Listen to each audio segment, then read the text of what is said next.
Bismillahirrahmanirrahim, Bismillahirrahmanirrahim, Bismillahirrahmanirrahim. Alléluia, Alléluia, Alléluia. Shalom, Shalom, Shalom. Je m'appelle Sam Edris Samake. Je suis ivoirien. Je viens du nord de la Côte d'Ivoire, chef-lieu Odiéné. Et je suis du village de Samango. Ce rappel par ces temps de xénophobie en Côte d'Ivoire est nécessaire. Par ces temps où d'autres Ivoiriens sont obligés d'appeler d'autres Ivoiriens Kobala, c'est nécessaire. Au temps où d'autres Ivoiriens appellent d'autres Ivoiriens des Bousmani, c'est nécessaire. Les Bousman de Kobala aussi ont des noms pour nous que nous ignorons. Et nous en connaissons certains, c'est un peu injurieux. Je ne vais pas en parler. Mais cette Côte d'Ivoire que nous avions connue, je suis nostalgique et je le rappelle tout le temps. Bon, je suis africaniste, je suis panafricaniste de la première heure, depuis ma tendre enfance, depuis que je lisais les Jeunes Afrique, Africasie et autres. Cela m'a permis d'être panafricain depuis ce temps-là. J'aurai l'occasion de les expliquer au fur et à mesure. Et je suis gbagboïste parce que c'est Gbagbo que nous, notre idole, c'est lui qui nous a ouvert les yeux, Gbagbo. Nous, ma génération, surtout ma génération, parce que avant ma génération, c'était la génération de nos parents qui se sont battus pour l'indépendance avec Houphouët. Il y avait des tendances, mais les Blancs ont choisi Houphouët. Et nous avons grandi avec ce grand monsieur qui est Houphouët-Boigny. Et je parle toujours de lui ici, je rappelle beaucoup de ses faits, je rappelle aussi ce qu'il a fait, je rappelle aussi ce qu'il aurait dû faire, ce qu'il n'a pas pu faire ou bien ses erreurs, je les rappelle aussi. Parce que tout homme est faillible. Nul n'est infaillible. Personne n'est infaillible.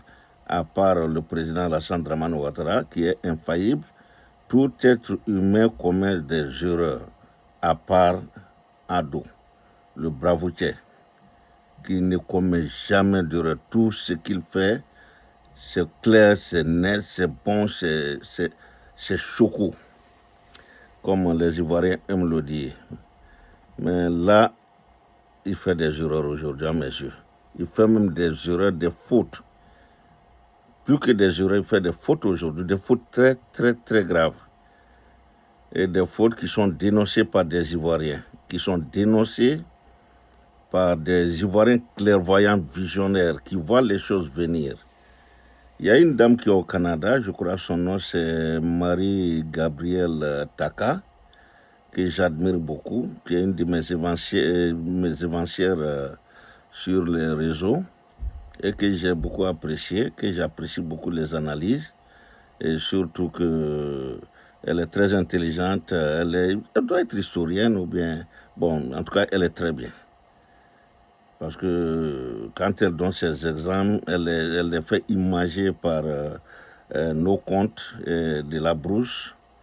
Et pour un jeune Ivoirien, un vieux Ivoirien comme moi, ça me rappelle beaucoup mon enfance quand nous nous asseyions pour des contes. Quand j'étais encore à l'école primaire chez mon grand frère à Wangolodougou, sa femme nous racontait des contes chaque fois parce que nous avions la nostalgie de nos familles restées en Basse-Côte à près de 600-800 km à Issia. Et nous étions à Wangolo en ce moment. Donc, notre belle-sœur a été notre maman. Elle nous a vraiment raconté beaucoup de ces contes-là. Donc, chaque vendredi, samedi, quand nous n'avions pas d'école, elle nous racontait beaucoup de ces contes-là et j'ai beaucoup apprécié. Et quand je vois cette dame les raconter en parlant de politique, c'est tellement beau à voir que je l'apprécie beaucoup. Donc, quand je vois ces poste, je m'empresse de les regarder et c'est ainsi que son poste que j'ai vu la semaine dernière, je ne sais pas quand est-ce qu'elle l'a fait, Mais sincèrement, ça m'a tiqué et ça m'a donné l'occasion de sortir aujourd'hui.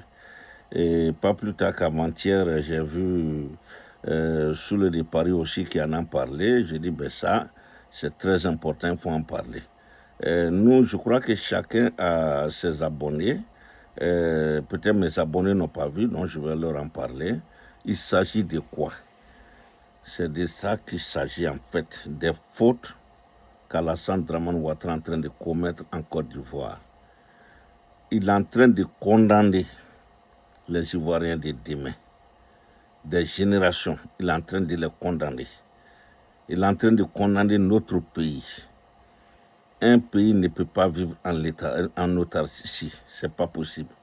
Un pays ne peut pas vivre replié sur lui-même, c'est impossible. Un pays doit être ouvert, comme nos chefs de droit doivent être ouverts.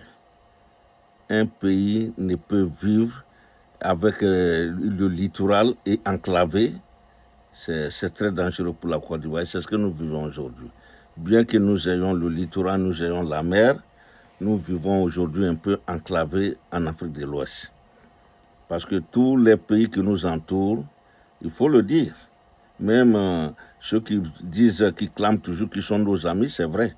La Côte d'Ivoire n'a vraiment pas d'amis aujourd'hui dans la sous-région. D'amis sincères, je veux dire. Il y a des gens qui suivent Alassane, mais ils ne l'aiment pas, ils suivent parce qu'ils sont obligés pour se protéger, pour protéger leur pouvoir. Ils sont obligés de suivre Alassane. Donc tout cela, c'est le bourreau d'Alassane en fait. Tout cela, c'est des bourreaux d'Alassane.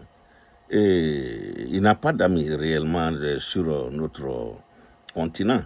Le seul ami qu'Alassane a dit qu'il est son ami, que tout le monde reconnaît, et ce monsieur l'a répondu que lui n'a pas d'amis, c'est le minable Macron. Alassane a dit que le seul ami qu'il avait, c'était son petit-fils minable Macron, et Macron lui a rétorqué que lui Macron, il n'a pas d'amis. C'est clair et net, on l'a entendu, on l'a vu, et puis bon, on continue. Alassane est venu trouver un pays. D'abord, Oufoué avait hérité d'un État, mais pas d'une nation. Il avait hérité, mais c'est Oufoué qui nous a donné une nation, qui a fait l'État de Côte d'Ivoire. C'est Oufoué qui l'a fabriqué de toutes pièces, avec sa politique de non-alignés, mais ouvert. Oufoué a toujours dit qu'il ne voulait pas être, comme on appelle, une terre de prospérité dans un îlot, dans un désert de choses, de problèmes. Dans un désert, bon, le terme est là, les gens vont me le rappeler. Oufoué n'a jamais voulu l'être. Il ne voulait pas que la Côte d'Ivoire, avec la prospérité que nous avions, que nous soyons le seul dans la sous-région à avoir cette prospérité. Et il l'a dit, à la longue, nous serons envahis. Et nous l'avions été un certain moment. Parce que la prospérité de la Côte d'Ivoire a attiré les Voltaïques, les Dahoméens, les Maliens, les Nigériens, les Togolais, et tout le monde à venir en Côte d'Ivoire, à venir même s'installer.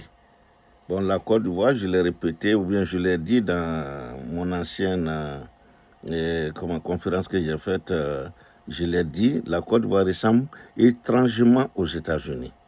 Et j'ai toujours dit que la Côte d'Ivoire était la miniature des États-Unis. Et c'est la vérité. Oufoué était très, très, très, très intelligent.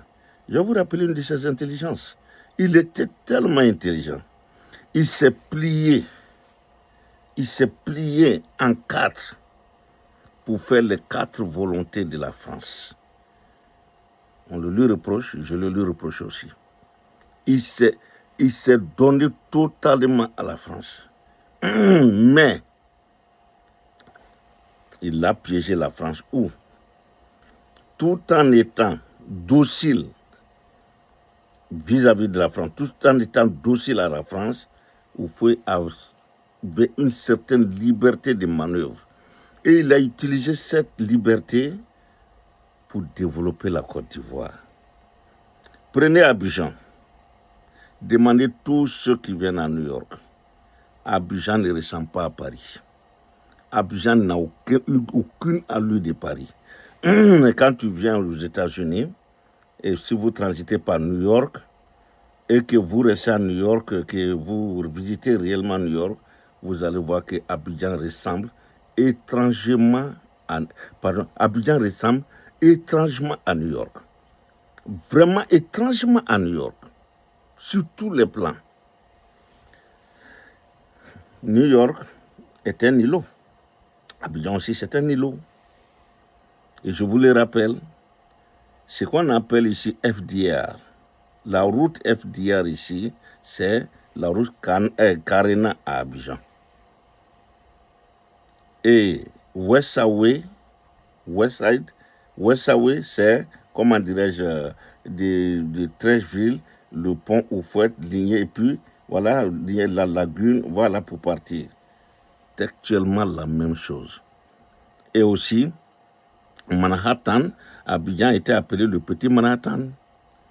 C'est aujourd'hui que Paris est en train de faire des immeubles très hauts. Ça n'existait pas en France. Mais Houphouët l'a fait chez lui. Et il a pris cet exemple-là sur les États-Unis. Et il s'est beaucoup inspiré des États-Unis. C'est pourquoi le transfert de la capitale d'Abidjan à Yamoussoukro s'est inspiré des États-Unis. Quand quelqu'un qui vient à New York, il pense que c'est la capitale. Non, New York, c'est un État. Parce qu'il y a 52 États, ou 53. Mais New York n'est pas la capitale. C'est le poumon de sa capitale. Mais la capitale, c'est Albany. Quand vous allez en Albany, c'est un petit coin. Je rappelle ça. Quand vous entendez New Jersey, à New Jersey, la capitale de New Jersey, c'est un petit coin aussi, c'est Trenton. Ainsi de suite. Donc, Houphouët a pris cet exemple, a copié cet exemple et a transféré la capitale à Yamoussoukro, qu'il a tracé, qu'il a fabriqué lui-même. Donc, Houphouët est un génie, il est un grand génie. Il s'est inspiré. Il n'a pas fait que copier, il n'a même pas copié d'ailleurs. S'il a copié les États-Unis, mais il n'a pas copié la France. Mais il était obligé. Et quand vous voyez aujourd'hui certaines conférences d'Houphouët, vous vous rendez compte que Houphouët n'avait pas les mains libres. Et il a dit à François Mitterrand, pendant une de ses mémorables conférences, que dans 40-50 ans, les jeunes qui viendront, les petits qui viendront n'accepteront pas ce que eux ils acceptent, ce que lui, sa génération a accepté. Et la génération après lui, c'est-à-dire nous autres. Houphouët l'a dit. Allez voir ses discours, allez voir ses conférences. Houphouët l'a dit devant Mitterrand. Et quand je vois ça, Houphouët était en avance même sur son temps. Mais il a été plus intelligent. Sinon, Houphouët était comme Kwame Nkrumah. Houphouët était un panafricaniste qui s'ignorait. Il ne pouvait pas le dire. S'il le disait, ils allaient le descendre. C'était son arrêt de mort, s'il l'avait dit. Si sincèrement Houphouët avait dit qu'il était panafricaniste, et puis qu'il s'était montré comme panafricaniste, c'était son arrêt de mort. Et ceux qui sont morts de ça, par exemple, Lumumba, Patrice Lumumba.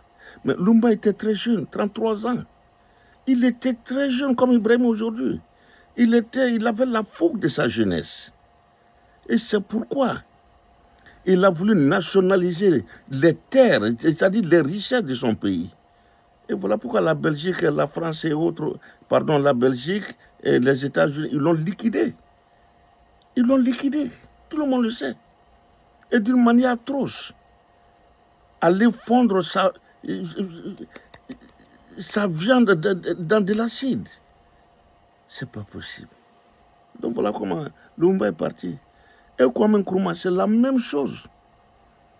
Et Sékou Touré, qui n'a pas été assez intelligent comme Houphouët. Mais vous voyez, on a fait de lui un dictateur. Sékou Touré n'était pas dictateur en soi. Mais il a été obligé de mener une politique de répression. Parce que la France envoyait toujours des gens pour le combattre. Donc quand on veut regarder l'histoire réelle, Sékou Touré n'était pas dictateur en soi. En fait, il ne l'était pas. Mais il était obligé d'être un peu dur. C'est comme aujourd'hui, vous voyez le jeune IB au Burkina. Mais si IB ne fait pas attention, tout le temps c'est le coup d'État, on veut même le tuer. Et qu'est-ce qu'il doit faire quand c'est comme ça? La question ne reste pas posée, tout le monde connaît la réponse. Et IB a été intelligent, il a dit quoi? Ce qui est arrivé à Sankara, il va tout faire pour que ça ne lui arrive pas à lui. Ça n'arrive pas à lui. Il va tout faire, se prémunir de ses ennemis connus au Burkina. Et il a tenu jusqu'à aujourd'hui. Le développement du Burkina, aujourd'hui, il faut tout faire pour tuer Ibrahim aujourd'hui. C'est une parenthèse, je vous. Parce que tous les Ivoiriens, tous les Ouest-Africains, et par-delà l'Afrique dans sa totalité, le Burkina aujourd'hui est un laboratoire pour tous. Un grand laboratoire. La France, ses journaux et les Européens l'appellent aujourd'hui la junte pour dire qu'ils n'aiment pas la démocratie. Nous, on n'est pas démocrates. On ne veut même pas la démocratie. Leur démocratie, nous n'en voulons pas. Nous, on a été démocrates avant eux. Les Africains ont été très démocrates avant eux. On ne veut pas de leur démocratie. Donc aujourd'hui, Ibrahim a institué un pays en laboratoire aujourd'hui. Regardez les grandes routes qu'il construit aujourd'hui. Il n'a pas pris 5 francs à l'extérieur. Il a payé toutes les dettes du Burkina. Les fonctionnaires sont payés. Il y a des usines qui s'ouvrent tous les jours. Il est aujourd'hui à la tête de combien de tonnes d'or, Ibrahim? Et ça ne s'arrête pas là. C'est tous les domaines, dans tous les domaines, et les Africains suivent. C'est une catastrophe pour la France. Parce que les autres Africains aujourd'hui, dans 10 ans, non, 10 ans c'est trop, dans 5 ans, tous les dirigeants africains se feront insulter par leur population. Parce que tout le monde dira, prenez exemple sur le Burkina. La France ne veut pas de ça. Et la France qui a ses préfets aujourd'hui comme Alassane, font tout pour faire échouer. Mais ça serait impossible. Pourquoi ça serait impossible? Parce que l'Afrique n'est plus aux années 60, aux années 70, ni 80. Nous sommes dans un nouveau millénaire. Et ce millénaire-là, c'est pour l'Afrique. C'est pour les jeunes Africains qui veulent s'émanciper de toutes sortes de tutelles. Nous voulons être libres. Et Ibrahim, aujourd'hui, ça a été enclenché au Mali. Mais c'est Ibrahim aujourd'hui qui est en tête. Et le Mali et le Niger suivent. Voyez le développement du Mali aussi aujourd'hui. Mais les Maliens n'ont pas la chance que Ibrahim a. Parce que le peuple burkinabé est un peuple docile, très docile. De par leur histoire. Par exemple, au Burkina, quels que soient les problèmes, quand les guides, pas les guides religieux, mais les guides spirituels, c'est-à-dire les chefs, le Moro Naba, les chefs des cantons, et ensuite viennent les religieux se mêlent, ça calme la tension. Ils prennent les décisions qu'il faut et le gouvernement suit. Ça, c'est là-bas. C'est le fort du Burkina, ça. C'est l'un des traits qui différencie le Burkina des autres pays ouest-africains. Je vous prends un exemple. Quand ils ont fait partir le sinistre Blaise Compaoré, Quand Blaise Compaoré est parti, voyez les soubresauts. La garde présidentielle des sinistres mémoires ne voulait pas lâcher prise. Ils ont mis un militaire.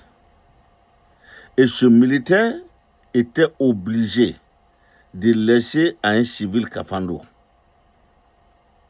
Mais toujours est-il que ce n'était pas intéressant encore pour eux. Alassane Dramane Ouattara a envoyé de l'argent, des vivres, c'est-à-dire il a tout fait pour donner de quoi faire un coup d'État à Diendéré. Et Diendéré a fait son coup, qui n'a pas pu réussir. Pourquoi? Parce que la jeunesse malienne burkinabé a dit non. C'est la différence qui est entre nous. Ils se sont levés, ils ne travaillaient plus et ils ont défendu leur révolution. Et Diendéré est obligé d'abdiquer. Et aujourd'hui, il est en prison. Il est en prison aujourd'hui.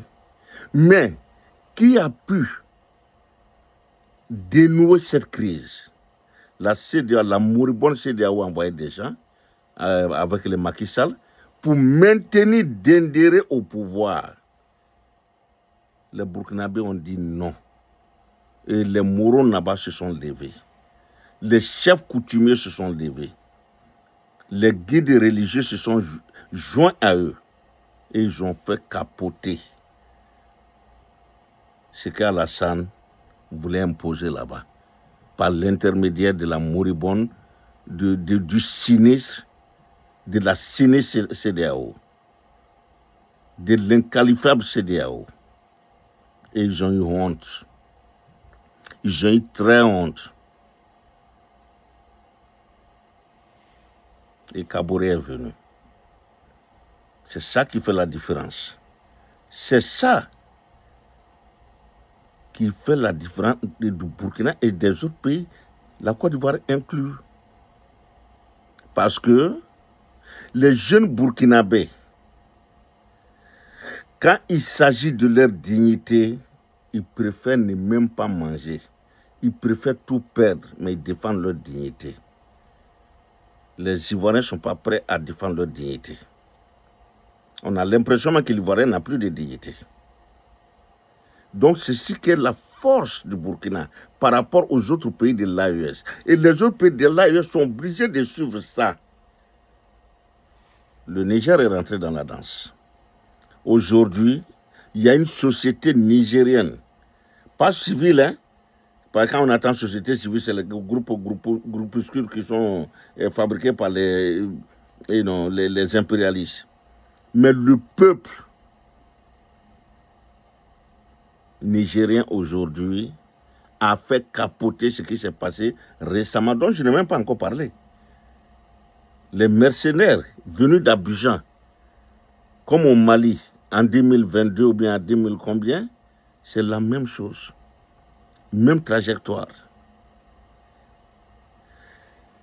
À peine les coups d'État ont retenti, comment dirais-je, au bord de l'aéroport, que les Nigériens, comme un seul homme, ont arrêté leur sommeil, ont quitté leur maison, femmes, garçons, jeunes, tout le monde a convergé vers l'aéroport. C'était l'échec. C'était l'échec au débarquement qui était envisagé. Ça a été l'échec. Donc aujourd'hui, les Maliens seront obligés d'adopter la même stratégie. Ils sont obligés. Parce que jusqu'à aujourd'hui au Mali, il y a des traîtres qui parlent encore de démocratie, les gens qui ont vendu le pays, les gens qui ont vilipendé le pays, les gens qui ont appauvri le Mali. Et Allah, Dieu merci. Ibrahim existe, et Tchani existe. Donc aujourd'hui, le Mali sera obligé de prendre le même chemin. Et les jeunes aujourd'hui, comme les Boubou Mabel, les Abdoul Niang, ils sont là. Ah oui, ils sont à l'avant-garde aujourd'hui. Donc le Mali va suivre le Burkina. Le Mali va suivre le Niger. Mais cela est impossible aujourd'hui en Côte d'Ivoire. Si cela avait été possible en Côte d'Ivoire, le 25 octobre, il n'y aurait pas eu d'élection. Il n'y aurait pas eu d'élection. Ce n'est pas la faute à Gbagbo. Ce n'est pas la faute à Nfinguessan ou bien à comment dire, Thiam. Non, ce n'est pas leur faute. Mais la faute à qui? Le système dans lequel nous avons vécu. Nous avons vécu dans un pays qu'on appelait stable. Et cette stabilité nous a rendus fainéants, nous a rendus chocos. Nous ne revendiquons rien. À peine nous sortons, Alassane sort avec un peu de brutalité, on abdique. Voilà un peu l'histoire ivoirienne. On est peureux. À peine. Alassane, c'est un brutal. Il est venu par la brutalité en Côte d'Ivoire. Tout le long de son chemin vers le pouvoir, ça a été de la brutalité. Une succession de brutalité à tous les niveaux. Il s'est installé par une très grande brutalité qui a frôlé le chaos en Côte d'Ivoire. Et depuis, il gouverne par la brutalité. Voilà la Côte d'Ivoire aujourd'hui. Alassane connaît réellement, enfin, je ne sais pas comment on dit ça, les neurones, il connaît la mentalité de l'Ivoirien. Alassane connaît trop l'Ivoirien, plus que l'Ivoirien lui-même. Donc, il nous brutalise. À quel sens, nous ne savons plus à quel sens nous vouer. Nous ne savons plus ce qu'il faut faire. Tout le monde a peur aujourd'hui en Côte d'Ivoire. Même les imams kafri que j'insulte tous les jours, ils ont peur aussi pour leur peau. C'est la peur qui fait que, avec leur barbe, avec le henné, ils ne peuvent rien dire. Donc ils mangent. Et puis ils disent du n'importe quoi le vendredi. Mais tout ça cessera. Quand ça va changer, tout ça va cesser. On va écrire ce qu'ils vont dire dans les mosquées. Ils vont le lire. Comme ça se fait en Arabie Saoudite. Comme ça se fait au Koweït. Comme ça se fait en Égypte. Comme ça se fait en Algérie. Comme ça se fait au Maroc. Les religieux de tous ces pays, nous on ne peut pas être plus radicaux que le roi. Aucun imam dans ces pays-là n'est indépendant de venir faire la koutouba avec ses propres convictions religieuses. Jamais. On leur écrit ce qu'il faut dire. Moi, je vous le dis. C'est pourquoi je dis ceux-là, nos imams, ils sont kafris. Mais ils ont peur. Parce qu'il n'y a pas de garçon parmi eux. Le seul garçon qui était là, c'était leur mentor, paix à son âme, le chef Bouaké. Il y a Bouaké, il n'allait pas accepter. Bouaké sera aujourd'hui en exil. Ça, je vous le dis. Si Bouaké vivait aujourd'hui, il serait encore en exil. Comme je vous ai dit aussi, Alassane et son petit frère, son fils, ils ont été visionnaires. Parce que si Gon Coulibaly, Amadou Gon Coulibaly avait pu prendre le pouvoir en Côte d'Ivoire, il ne serait que 5 ans. Alassane serait aujourd'hui en prison. Alassane et sa clique seraient aujourd'hui en prison. Moi, je vous le dis, pas Ahmed Bagayogo. Ahmed Bagayogo, lui, il était le Golden Boy, il était un peu bête. Lui, il était très bête. Il a été sincère jusqu'au bout avec Alassane. Il a été honnête avec Alassane jusqu'au bout. Il a été intègre, honnête, serviteur. Mais pas Gon Coulibaly. Gon Coulibaly savait ce qu'il fait. Je vous le dis, approchez les intimes de Gon. Je suis psychologue. Je suis psychologue, je sais de quoi je parle. Alassane sera aujourd'hui en prison si Gon avait survécu. Après 2 ans de pouvoir, ça aurait été comme Biya et Aïdjo. Textuellement la même chose. Et un aurait eu la peau de l'autre. Ça allait être comme Biya et puis Aïdjo. En toute sincérité, je vous l'ai dit. Alassane, c'est là aussi, il est bravoutier. Il n'est pas idiot. Hein?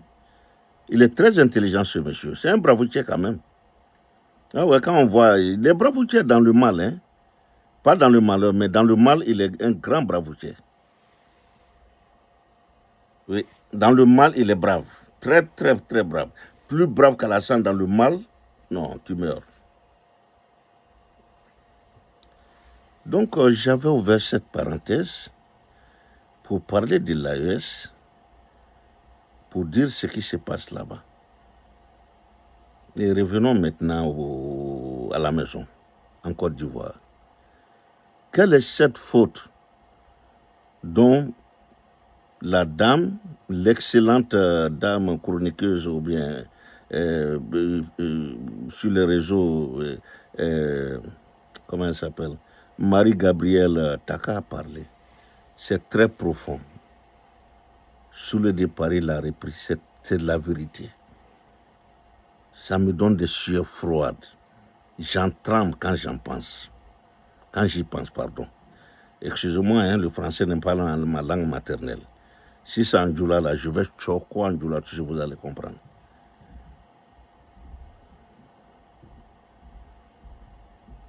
Oufoué à l'indépendance a noué des relations personnelles avec chaque chef d'État du monde, mais particulièrement avec chacun des chefs d'État de la sous-région. Oufoué était le patriarche, Oufoué était le patron de l'Afrique de l'Ouest. Si l'Afrique de l'Ouest avait un patron, c'était Oufoué. Jeune génération, renseignez-vous auprès de vos parents. S'ils sont véridiques, ils vont vous le dire. Il n'a pas été parfait, mais il a fait beaucoup, il était intelligent Oufoué. C'est un génie politique, comme De Gaulle l'a qualifié un jour. Il a eu des relations, il a tissé des relations très, très, très personnelles, à telle enseigne que Maurice Yamago s'est porté volontaire pour aller combattre Sékou Touré à la place d'Oufoué. C'est vous dire qui était Oufoué. Maurice Yamago, qui était le président de la Haute-Volta, le premier président de la Haute-Volta, il adorait tellement Oufoué qu'il a dit Oufoué, grand frère, ne dis rien. Donne-moi l'ordre et moi j'irai enlever ce gars-là au pouvoir en Guinée. Il s'est porté pour ça. Amani Djori n'était pas en reste. Amani Djori adorait aussi Oufoué.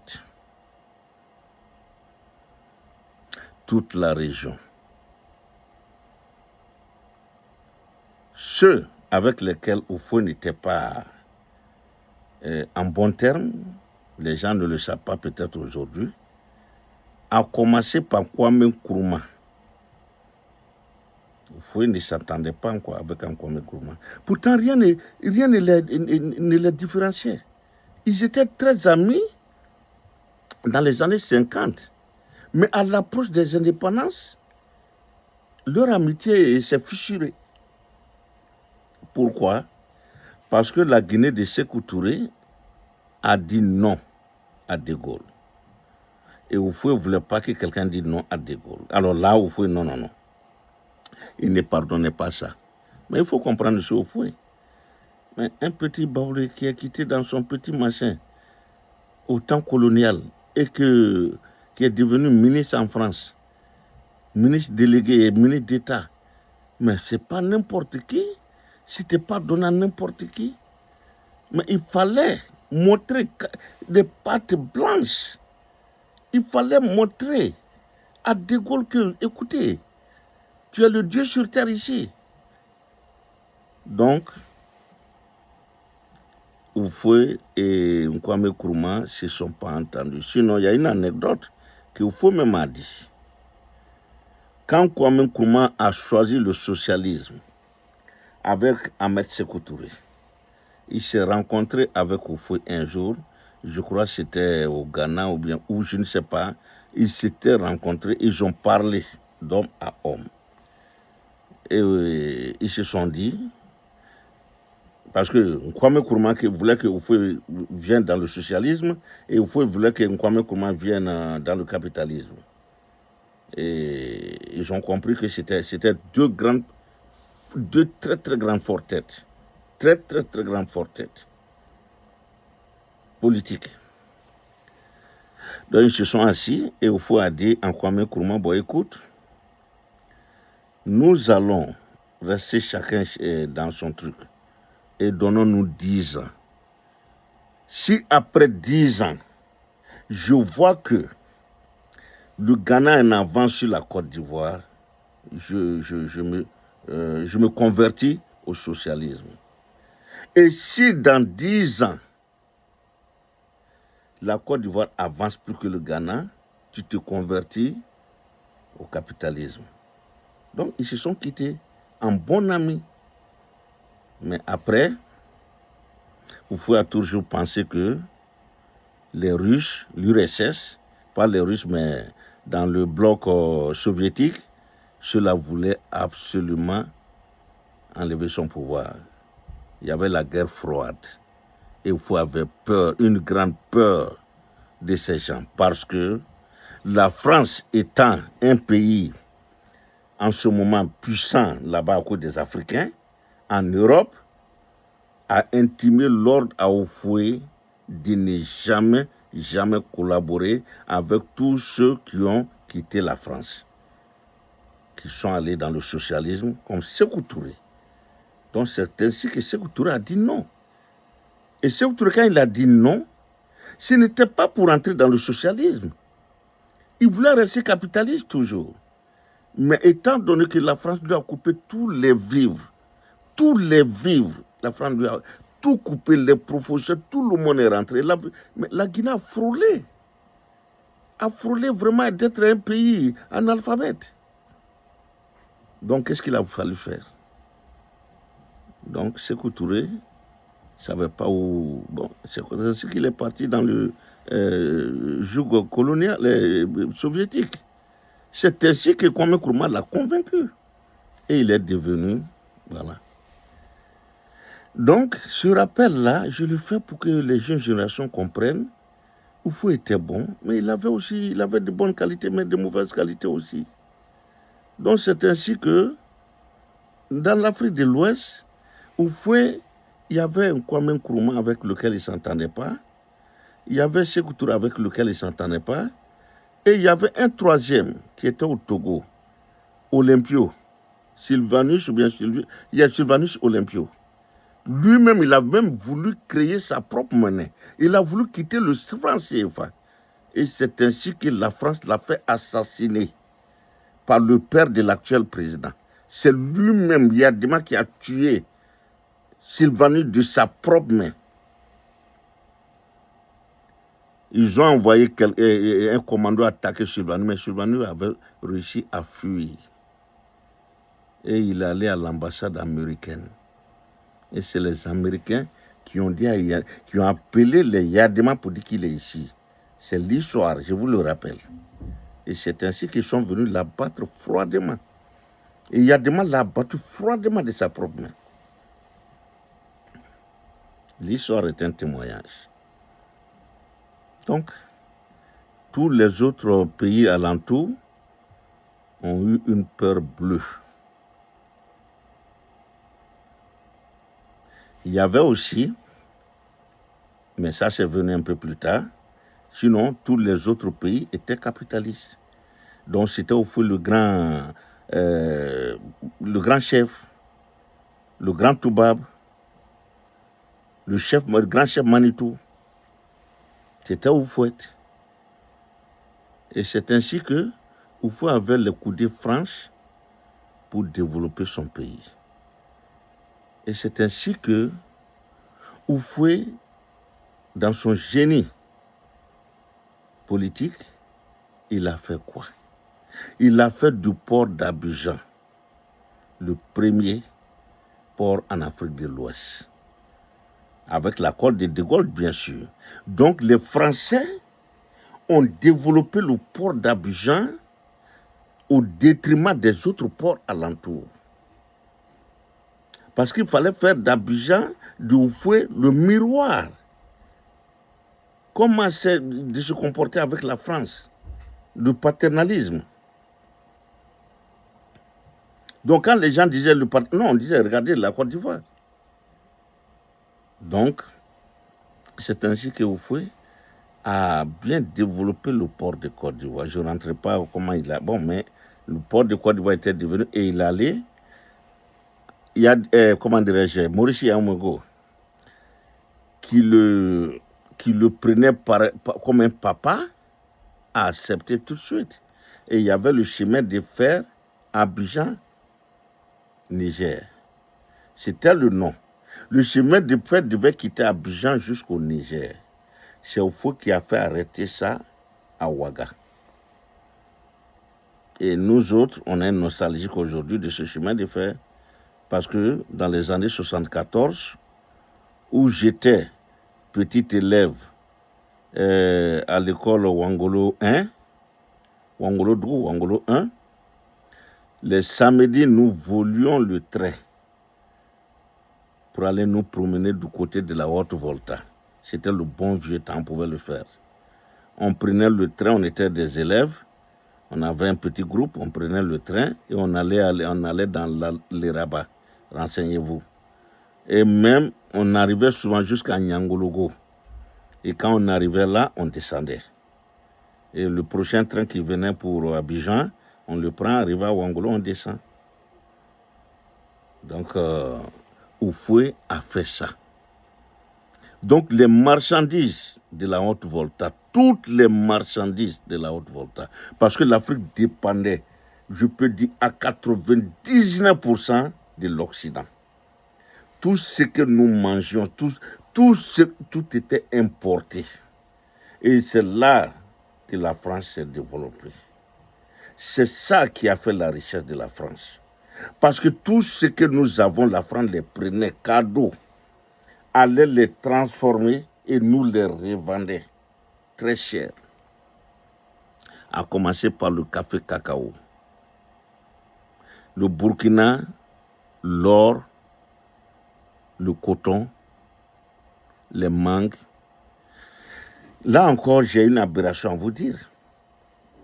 Jusqu'à tout récemment, les mangues burkinabés étaient la propriété de la France. C'est la France qui devait vendre ces mangues-là au pays de l'Est, à l'Ukraine, en Yougoslavie. C'est pas possible. C'est la France qui vendait ça. Les mangues burkinabés, c'est la France qui les vendait. Comme elle vend le café cacao de la Côte d'Ivoire à son nom, sans produire un seul grain de café ou une seule bosse de cacao, c'est la France qui vend. Jusqu'à aujourd'hui, la France vend ça à notre nom. Mais le Burkina a arrêté ça. Ibrahim l'a dit. Le Burkina aujourd'hui, ils commettent directement avec la Russie, avec tous les pays, l'Iran. Les mangues burkinabés là sont vendus dans tous ces pays aujourd'hui. Et le Burkina les vend directement. Mais nous ne pouvions pas. Hier, c'était inimaginable. Et quand Modibo était là, là aussi j'ai oublié, Houphouët n'était pas très bien avec Modibo. Il n'avait pas de très bonnes relations avec Modibo. Parce que Modibo aussi était du camp soviétique. Donc tout le reste, c'était ivoirien. Et c'est ainsi qu'ils ont commencé par Kwame Nkrumah en 1966. Ils ont fait tomber Kwame Nkrumah en 1966. Et Sékou Touré l'a appelé et a fait de lui son vice-président, ou bien président bis de la Guinée. Sékou Touré l'a fait. C'est un vrai panafricaniste, Sékou Touré. Il a fait venir Kwame Nkrumah, il est mort en Guinée. Il n'a pas accepté cette humiliation pour Kwame Nkrumah en 1966. Donc, comme Kwame Nkrumah s'est retrouvé en Guinée, les Français ont tout fait pour faire assassiner Sékou Touré. Ils ont même fait un débarquement des mercenaires en 70, ou bien, je crois en 70, à Conakry, et qui n'a pas prospéré, parce que les Guinéens en ce moment étaient comme les Burkinabés aujourd'hui. Ils se sont levés, ils ont fait bloc autour de Sékou Touré, et ça n'a pas marché. L'histoire est un témoignage. Renseignez-vous. Donc, ça n'a pas marché là-bas. Ils ont tout fait pour faire partir Sékou Touré, après Kwame Nkrumah. Parce que c'était la ronde. Donc, après Kwame Nkrumah, qui était sur la liste? Moussa Traoré. Kwame Nkrumah en 66 et Moussa Traoré en 68. Ils ont induit des jeunes officiers, sous-officiers, soldats de rang. Ils les ont introduits dans l'erreur monumentale de capturer Modibo Keïta et de l'humilier. Et Moussa Traoré est venu au pouvoir pendant de 68 à 91. Et encore, ils ont reproduit quoi là-bas? Moussa Traoré devait tuer petit à petit ceux qui l'ont fait roi. Ça, c'est un autre épisode. Tous ceux avec lesquels il a fait le coup d'État, les Tchekoro Bagayogo, les Dambele Kishima, il les a tous tués pour être le seul maintenant. Voilà. Et on l'a fait rentrer dans le CFA et ils ont retiré la monnaie malienne. Sinon, ils avaient leur propre monnaie. Ils n'étaient pas de la CEDEAO, ils avaient leur propre monnaie. Et maintenant, Moussa Traoré a été l'un des fondateurs farouches de la création de la CEDEAO. C'est les militaires qui ont créé la CEDEAO, avec quelques civils. Au fond, seul était le civil presque. Donc voilà l'histoire. Et quand Moussa est venu, ses premières visites autres, c'était chez le vieux. Et il est rentré dans le moule. Et maintenant, Oufoué a développé un partenariat comme au Burkina, qui était la Haute-Volta, avec Moussa Traoré, le Mali. Et c'est ainsi que toutes les marchandises maliennes, la quasi-totalité des marchandises maliennes qui passaient par le port de Conakry avant au Sénégal, ça a été dirigé en Côte d'Ivoire. Voyez-vous le génie d'Oufoué, mais vraiment dans le mal aussi. Hein? Donc ça fait 2 pays. Et 2 pays qui faisaient tourner le port autonome d'Abidjan. Et puisque le port autonome d'Abidjan devenait trop petit, parce qu'il y a un 3e pays qui était ajouté, c'était le Niger. Damani Diori, le Niger était déjà là, avant le Mali. Donc le port d'Abidjan devenait un peu petit, donc il a fallu créer le port de San Pedro. Et ça a été créé de toutes pièces pour ces 3 pays. Aucun autre chef d'État, Yadema, malgré toute sa puissance, ne pouvait pas un jour rêver arracher un de ces pays à Oufoué. Et il avait une peur bleue parce que le coup d'État, puisque c'était Oufoué, le plus grand gendarme de la France en Afrique de l'Ouest. Oufoué était, je crois, on peut le dire ça, le ministre de l'Intérieur de la France en Afrique de l'Ouest. Pour ne pas dire un super préfet. Oui, Oufoué était le super préfet. Alassane, c'est un grand préfet aujourd'hui de la France, mais Oufoué était le super préfet. Pour ne pas dire le ministre de l'Intérieur ou de la Défense. En tout cas, Oufoué incarnait un truc pareil en Afrique de l'Ouest. Donc voilà les 3 pays qui ont participé au miracle ivoirien du point de vue économique. Il fallait aller au port d'Abidjan, voir les activités. 3 pays, je m'excuse, trois pays importants de la CEDEAO faisaient importer tout d'Abidjan. Tout était importé d'Abidjan.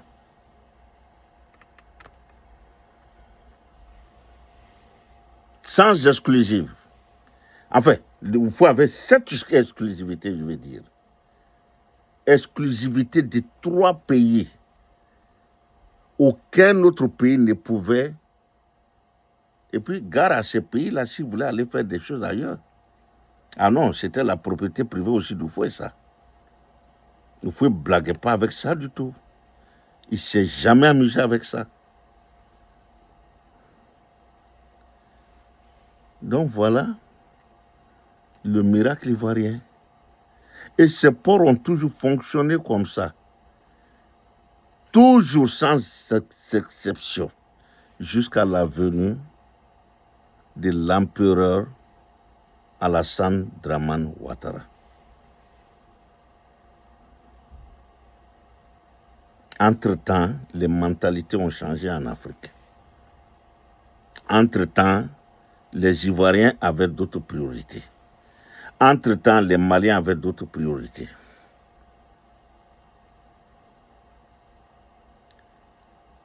Mais les grands hommes français, entre-temps aussi, ceux qui ont incarné le paternalisme français, ceux qui ont incarné la France-Afrique, qui ont imposé la France-Afrique, qui ont travaillé de concert, qui connaissaient les Africains, qui connaissaient les Ivoiriens, les Maliens, qui connaissaient nos mentalités, qui savaient flatter nos égos, ont commencé à disparaître un à un. A commencé d'abord par le général de Gaulle, je crois en 70, et Pompidou, je crois en 74, Mitterrand en 95 et Chirac tout récemment. Donc, les Séguin, les Pasqua, ils ont tous disparu. Donc, c'était que des petits gars qui étaient là maintenant.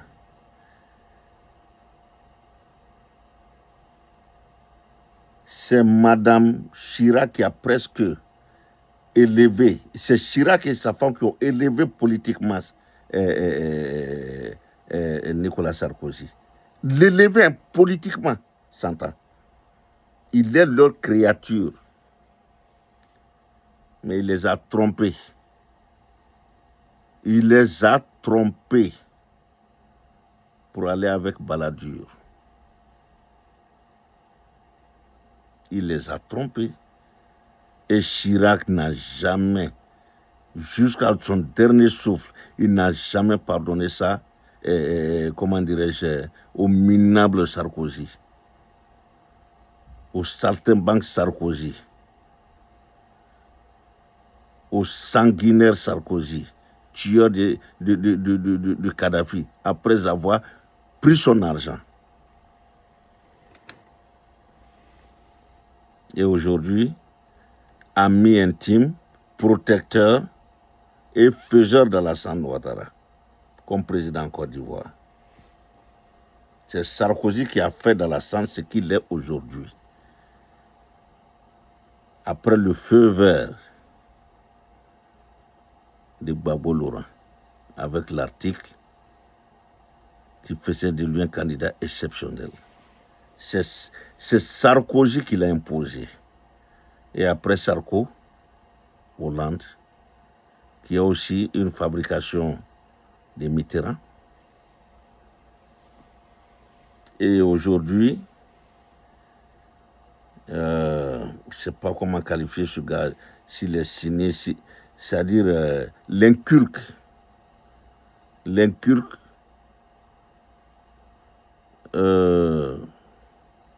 Macron. Parce qu'il ne connaît rien dans la politique. C'est un petit... un moins qui est rien. Il ne connaît rien dans la politique.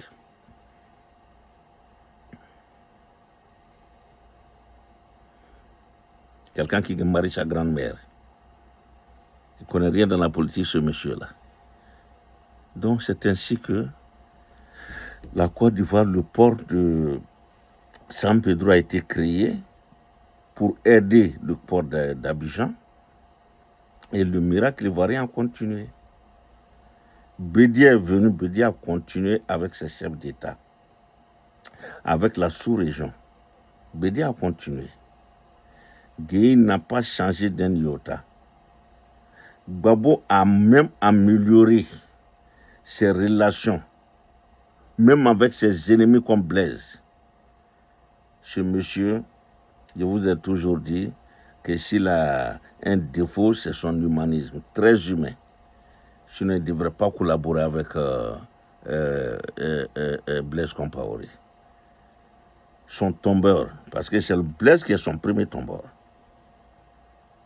Et voilà comment le port d'Abidjan générait chaque année, malgré que cela ne nous appartienne pas, des milliards et des milliards. Ça nous fait mal aujourd'hui que ces gens ne viennent pas encore, parce qu'au moins, les émigrés en Côte d'Ivoire, en majorité maliens, burkinabés et autres, travaillaient aussi au port.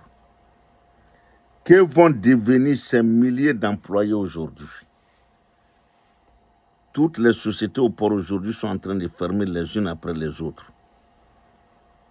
Parce que l'Ivoirien aujourd'hui, on ne peut pas remplir les deux ports, on ne peut pas.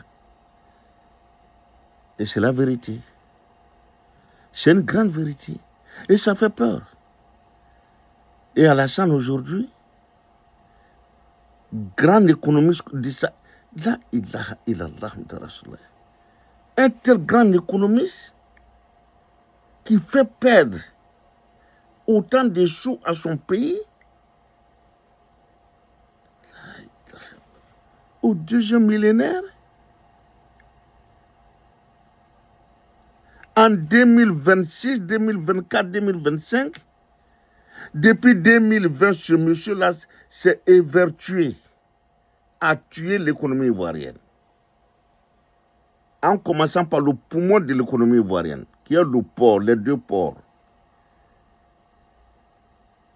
Et il n'en a... C'est pas son problème. Ils sont riches. Il ne vient pas de Burkina, il ne vient pas de Côte d'Ivoire. Il ne vient pas du Mali, Alassane. Il vient de Mougins.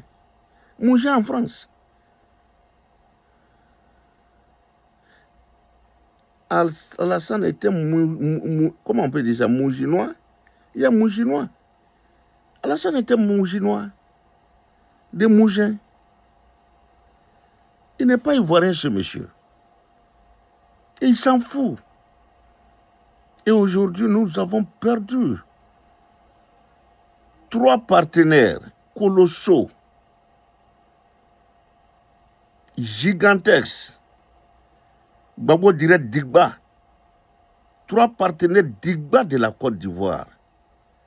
Et aujourd'hui, ces pays-là sont en train de se ravitailler par d'autres ports, peut-être moins chers même que le port ivoirien. Mais Oufoué avait été tellement intelligent qu'il avait fait les infrastructures pour ça. Au temps du Premier ministre Guillaume, j'ai vu un port sec inauguré à Ferké. Que devient ce port sec aujourd'hui, sans marchandises? Alassane, tu es méchant. Mon cher neveu, tu es méchant. Mon cher neveu, tu es méchant.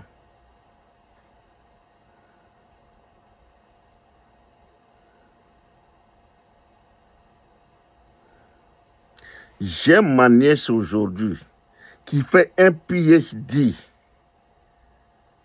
en économie. Ma nièce le fait aujourd'hui. Elle est à Seattle. Seattle. Washington, Seattle. Elle fait un... Ça dit ma nièce. C'est ce que mon fils aussi veut faire. Il est aujourd'hui à Tennessee. Vanderbilt, l'une des meilleures universités américaines. Mon fils est là-bas aujourd'hui. Il veut faire l'économie et il est hyper intelligent. C'est pas bien d'en parler, mais on doit en parler. C'est ce qu'Alassane a. Nous aussi, on a nos enfants qui le font. Et c'est lui qui attend. Mais si c'est ça, je vais dire à mon fils de changer de branche. Je vais lui dire manière. Elle a commencé, elle est en deuxième année de son PhD. Il est trop tard pour elle pour. Mais je vais dire à mon fils de changer. Si c'est ça, être économiste, faire perdre son pays, faire perdre les autres. Si c'est ça, être économiste, non.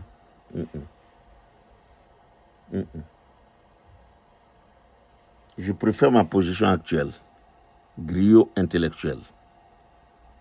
Dire ce qui se passe. Historien. Je n'ai pas fait de longues études de tous ces trucs, mais très, très cultivé. Et je le revendique. Et aujourd'hui, pour les générations qui viennent, quand Alassane va laisser le pouvoir, le Mali va trouver, d'abord la Guinée, le port de Guinée, c'est toujours tout près. Et aujourd'hui, la Guinée est en train de mettre les bouchées doubles pour l'AES, pour que ceux-là importent tout de chez eux. Le Ghana aujourd'hui est en train de faire les yeux doux à Ibrahim. Ils ont une frontière. Et Ibrahim importe aujourd'hui beaucoup de là-bas. Et beaucoup aussi du Togo.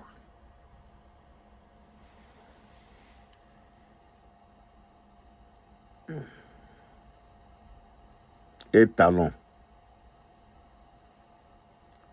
qui est venu aussi comme Alassane pour la perte de l'économie béninoise. Il a été tellement bête, tellement idiot. Ce monsieur a été tellement bête, idiot, qu'il a fermé le seul pays qui faisait du Bénin, le Bénin, c'est le Niger. Il a fermé tout le port du Bénin au Niger. Le seul pays qui importait toutes ces marchandises de là-bas. Voyez ça, Alassane et son ami, son petit du moins, son petit sous-préfet, Talon. Et les Béninois aujourd'hui pleurent tous les jours, comme les Ivoiriens. Tous les jours, les Ivoiriens pleurent aujourd'hui, sur tous les plans. Tandis que le Mali aujourd'hui, c'est où aller chercher ses marchandises. Le Niger aujourd'hui, c'est où aller chercher ses marchandises.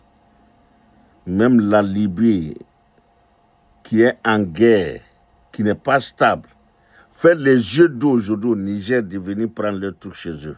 Même le Maroc qui est éloigné, le Maroc se portait volontaire pour les pays de l'AES. Elle allait faire le maximum pour leur faire venir tout ce qu'ils commandent. Et nous, on avait ça sur un plateau de diamants, cadeau. On exploitait ça cadeau. On a été comment? Aussi stupide que les Français, qui exploitaient toutes les richesses, nos richesses cadeaux. Ils sont en train de les perdre cadeaux aujourd'hui. Nous aussi, on a eu ces pays-là cadeaux et aujourd'hui, on leur a donné, on les a chassés. Et aujourd'hui, ils sont en train de donner d'eau. Ils sont en train de chercher d'autres choses. Et demain, ceux qui seront au pouvoir, quelle diplomatie ils doivent employer pour faire revenir ces pays encore? La question est posée. C'est vraiment misérable. C'est minable si c'est une politique. C'est ça, le grand Alassane, le bravotier. L'économiste qui a dirigé le Gabon. Gabon, c'est trop petit. Le Japon, je voulais dire, pas le Gabon. Qui a dirigé l'économie du Japon, de la Chine, de Singapour,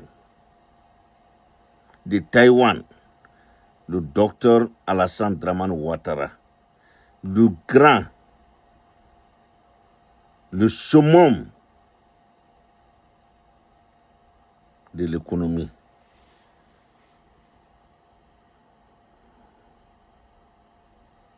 C'est lui qui ne peut pas diriger aujourd'hui la Côte d'Ivoire, la petite Côte d'Ivoire, comme Oufoué l'a dit. Eh bon Dieu, nous sommes tombés trop bas. On est tombé trop bas. Vraiment, la Côte d'Ivoire est tombée trop bas aujourd'hui. Mon cher neveu, il est encore temps de t'éclipser. Tu as échoué sur tous les plans. Tout ce que tu as entrepris, il n'y a que désolation. Tu as semé la désolation sur toutes tes routes, partout.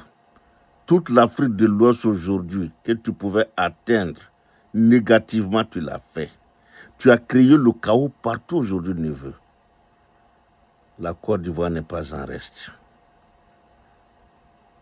Est-ce que c'est pour masquer ça?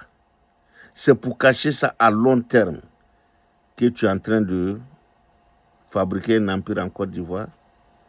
Que tu as envie de partir en laissant? D'autres disent que c'est ton fils, l'autre disent que c'est ton petit frère. Quel qu'il soit, les Ivoiriens ne veulent pas d'empire. Les Ivoiriens ne veulent pas de succession dynastique dans leur pays. On n'en veut pas. Cher neveu, Alassane, Ake Allah Ta'ala Koson, vraiment faire compte du bon Dieu. Va à Mougin. Retourne à Mougin. Va te faire soigner à Mougin. Prends tes clics, tes claques. Tu as acheté, il paraît que tu as acheté un quartier de France, de Paris. Va les loger là-bas. Et laisse les Ivoiriens tranquilles, Alassane. Tu es venu trouver un pays en paix. Et depuis ton arrivée, ce pays-là ne se retrouve plus. Tu es arrivé, tu as trouvé des gens qui mangeaient calmement. Des gens qui jouaient joyeusement. Des gens qui s'insultaient, qui se comprenaient. Ça faisait partie. Nous nous chahutons. Aujourd'hui, on chuchote. C'est les larmes aujourd'hui. La Côte d'Ivoire est devenue... Oufoué doit se retourner dans sa tombe aujourd'hui. Bédé doit regretter de t'avoir connu et aidé. Et Guéhi regrette amèrement aujourd'hui d'avoir cautionné le coup d'état des jeunes gens à ton profit. Bédé doit le regretter très amèrement aujourd'hui.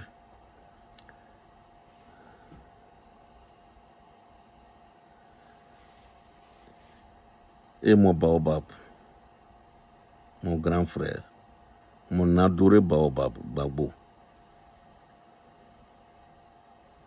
il reste lucide. C'est tout ce qu'il reste. Tout ce que vous l'avez laissé, ça c'est déjà quelque chose. Vous lui avez tout pris. Sa santé, son physique. Vous lui avez tout pris. Tu l'as humilié de l'humiliation la plus extrême, la plus abominable. Tu l'as traîné dans la boue. Et aujourd'hui, si tu pouvais, tu vas l'écraser. Et Alassane, mon neveu, toute chose a une fin. Tout est éphémère ici-bas, sauf le pouvoir éternel de notre Créateur, de Dieu, de suprême. Seul son pouvoir est éternel. Seul Dieu est éternel. Nous sommes tous passagers ici-bas. Il faut penser à ça, Alassane. Pense que tu es passager. Tu peux mourir tous les jours. Tu peux disparaître à tout instant. Il faut avoir peur. Ce qui t'habite là ne t'appartient pas. Ta vie ne t'appartient pas. Aujourd'hui, la vie des Ivoiriens t'appartient selon toi. Mais toi-même, ta propre vie ne t'appartient pas. Je crois qu'il est temps que tu comprennes.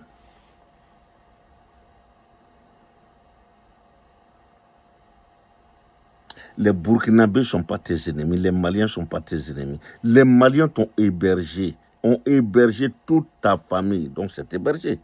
Ont hébergé ta propre maman, ta génitrice.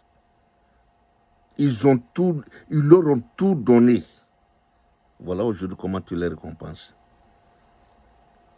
Les Nigériens ont participé. Toute cette Afrique de l'Ouest t'a supporté à un moment. Ils ont tous cru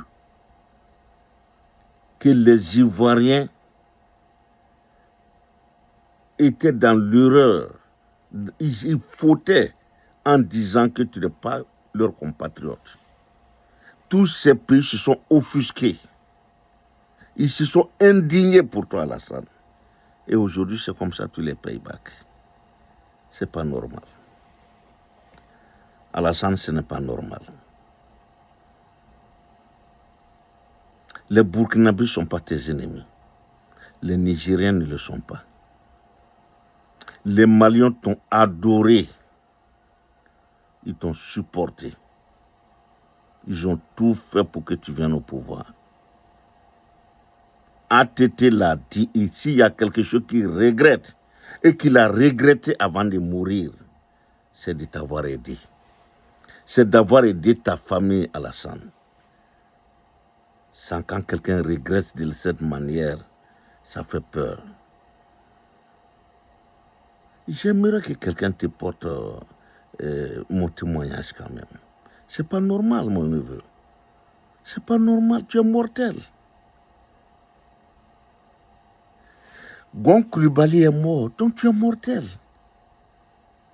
Ben Smauro, le premier gars avec Ben Smauro est mort. Ahmad Bagayou est mort.